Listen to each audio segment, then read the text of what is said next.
శాసనసభ ప్రారంభమైన 2 నిమిషాలకు సభను వాయిదా వేసిన ప్రభుత్వాన్ని చరిత్రలో ఎప్పుడూ చూడలేదు. ఎమ్మెల్యే వేముల ప్రశాంత్ రెడ్డి అన్నారు. కులగణన సర్వే శాస్త్రీయంగా జరగలేదని చెప్పారు. ప్రజలకు అనుమానాలు ఉన్నాయని మండిపడ్డారు. స్థానిక సంస్థలలో 42% బీసీ రిజర్వేషన్ పెంచుతామన్న కాంగ్రెస్ హామీపై తెలంగాణ సమాజం ఎదురు చూస్తోందని అంటున్న మాజీ మంత్రి వేముల ప్రశాంత్ రెడ్డితో పాటు మా ప్రతినిధి రాజు ఫేస్ టు ఫేస్.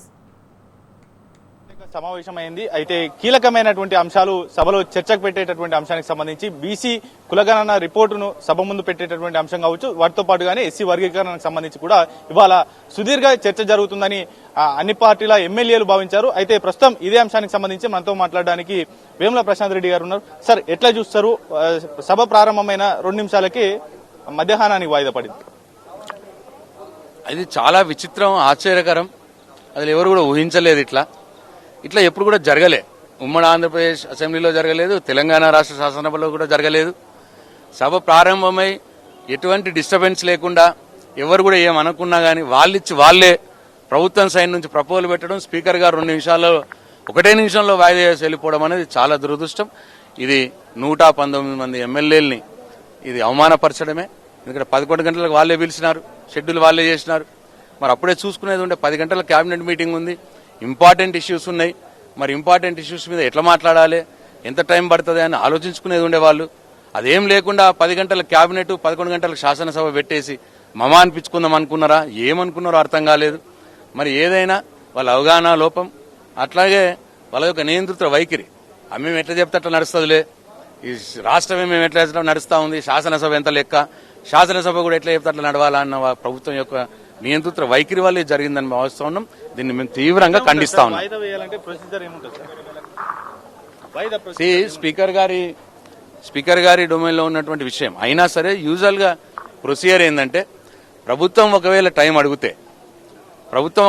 అడిగితే స్పీకర్ గారు అందరు ఫ్లోర్ లీడర్స్ అడగాలి.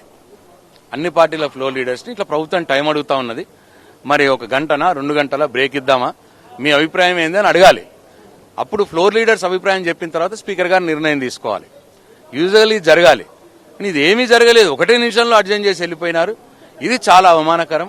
అన్ని పార్టీల్ని, మొత్తం శాసనసభ సభ్యుల్ని అవమానం చేసినట్టుగా నేను భావిస్తాను. ఫైనల్ గా చెప్పండి, బీసీ కులగణనకు సంబంధించి కులాల జనాభా తగ్గింది ఈ సర్వేలో అనేది కూడా ప్రధానంగా వినిపిస్తున్నటువంటి ఆరోపణ వినిపిస్తా ఉంది ప్రభుత్వం చేసినటువంటి కులగణనకు సంబంధించి.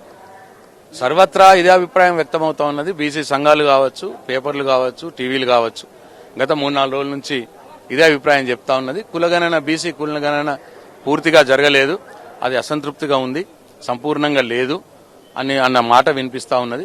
మరి ఇవాళ వాళ్ళు అసెంబ్లీలో వాళ్ళు ఏం చెప్తారో చూసి దాన్ని బట్టి మా పార్టీ రెస్పాండ్ అవుతుంది. డెఫినెట్ గా బీసీ కులగణన అనేది చాలా ఇంపార్టెంట్ ఇష్యూ కాబట్టి దాన్ని చాలా జాగ్రత్తగా చర్చించి దాని మీద ఈ వర్గాలకు న్యాయం జరిగే విధంగా నిర్ణయం తీసుకోవాలి అని చెప్పి మా టీఆర్ఎస్ పార్టీ డిమాండ్. తమిళనాడులో ఉంది. అట్లనే నేను ఈ కాంగ్రెస్ పార్టీని ఏం ప్రశ్నిస్తున్నా అంటే, ఇవాళ కొత్తగా వీళ్ళు బయట లీకులు ఇస్తా ఉన్నారు. ఏమని, సుప్రీంకోర్టు తీర్పు ఉన్నది కదా, లేదు రాజ్యాంగ సవరణ చేయాలి కదా అని ఇవాళ అంటున్నారు. నువ్వు కామారెడ్డిలో బీసీ డిక్లరేషన్ చేసినప్పుడు, నువ్వు హామీ ఇచ్చినప్పుడు మరి అప్పుడు ఇవన్నీ గుర్తుకు రాలేవా? సుప్రీంకోర్టు తీర్పు గుర్తుకు రాలేదా? లేదు నీకు రాజ్యాంగ సవరణ చేయాల్సి ఉంటుందని గుర్తుకు రాలేదా? మరి అప్పుడు ఎందుకు ఇచ్చినావు హామీ? అప్పుడు హామీ ఇచ్చడం అంటే అప్పుడు బీసీ వర్గాల్ని మోసం చేసి ఎట్లనే చేసి వాళ్ళ ఓట్లు తీసుకొని అధికారంలోకి రావాలన్న ఒకే ఒక తుచ్చమైన కోరికతోటి ఇవాళ బీసీ వర్గాల్ని మోసం చేసే కార్యక్రమం జరుగుతూ ఉన్నది. డెఫినెట్ గా పార్టీగా అవన్నీ తెలుసుకొని ఉండాలి కదా హామీ ఇచ్చేటప్పుడు.